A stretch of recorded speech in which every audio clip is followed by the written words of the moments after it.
السلام عليكم ورحمة الله وبركاته.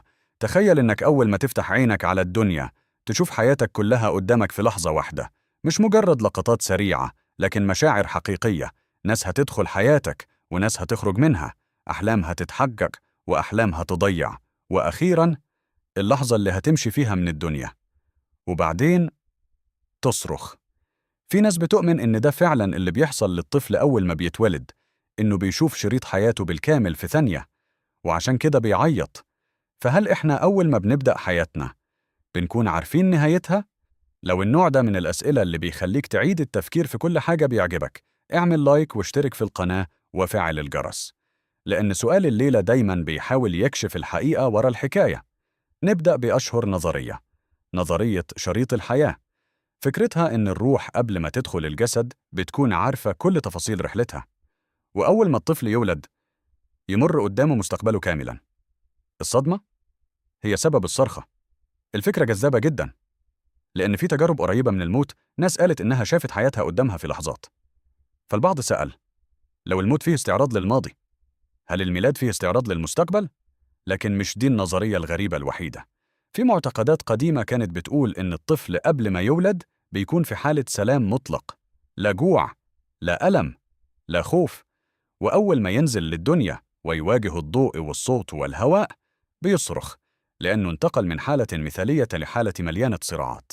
وفي تفسير ثالث بيقول إن الصرخة الأولى هي لحظة تثبيت الروح داخل الجسد، يعني كأن الجسد ما يكتملش إلا بالصوت ده، وإن من غير الصرخة اللحظة نفسها ما تكتملش. نظريات شاعرية، لكن هل في دليل علمي عليها؟ الحقيقة لا. خلينا نرجع للواقع، الواقع اللي أغرب من الخيال. الطفل داخل الرحم ما كانش بيتنفس من رئته، الأكسجين كان بيوصله من الأم عن طريق الحبل السري. رئته كانت مليانة سائل، والدم كان ماشي في مسار مختلف تماماً عن بعد الولادة. أول ما يخرج الحبل السري بيتقطع، وفجأة مصدر الأكسجين يختفي. في اللحظة دي جسمه عنده ثواني قليلة جداً عشان يتأقلم. لو ما خدش النفس الأول بسرعة مفيش أكسجين ومفيش حياة. أول نفس بيدخل بقوة للرئتين، الهواء يزق السائل اللي كان جواهم، الأوعية الدموية في الرئة تتمدد فجأة، الدم يبدأ يمر فيها ويتحمل بالأكسجين. وفي القلب نفسه فتحات كانت مفتوحة قبل الولادة تبدأ تقفل تدريجياً، يعني في ثواني نظام الدورة الدموية كله بيتغير. الصرخة اللي بنسمعها مش اختيار واعي، دي نتيجة طبيعية لدخول الهواء بقوة على الأحبال الصوتية، والجهاز العصبي بيكون في أقصى درجات التحفيز. تخيل حجم التغيير، من حرارة ثابتة حوالي 37 درجة لهواء أبرد، من ظلام تام لضوء ساطع، من صوت مكتوم جوه بطن الأم لأصوات واضحة ومباشرة، من الطفو في سائل لإحساس بالجاذبية لأول مرة. كل ده بيحصل في أقل من دقيقة. علمياً مخ الطفل في اللحظة دي لسه غير قادر على التفكير المجرد. القشرة المخية المسؤولة عن الوعي المعقد لسه ما اكتملتش، يعني مفيش إدراك للزمن، مفيش قدرة على استعراض مستقبل، ولا حتى تكوين ذكريات طويلة المدى بالشكل اللي نعرفه. وعشان كده أول صوت بيكون أهم مؤشر للأطباء.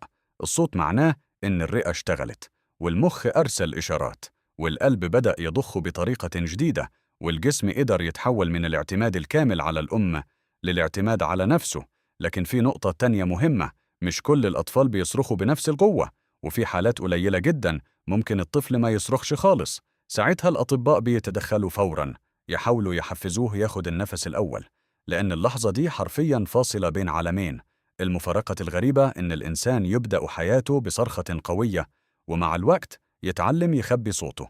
لكن الصرخة الأولى دي كانت إعلان استقلال كامل، مش خوف من مستقبل، مش اعتراض على قدر، مش حزن على عالم سابق. دي لحظة تشغيل، أول قرار نجاة، أول إعلان وجود. فهل الطفل بيشوف شريط حياته؟ العلم بيقول لأ، لكن يمكن إحنا اللي بنحب الفكرة دي، لأنها بتخلينا نحس إن حياتنا مكتوبة ومفهومة من البداية. سؤال الليلة ليك، لو كان فعلاً في شريط حياة بيتعرض قدامك قبل ما تبدأها، كنت هتختار تشوفه ولا تفضل تعيش كل لحظة من غير ما تعرف اللي جاي؟ اكتب رأيك في التعليقات، ومتنساش تشترك علشان سؤال الليلة الجاي يمكن يخليك تعيد التفكير في حاجة كنت متأكد منها. سلام.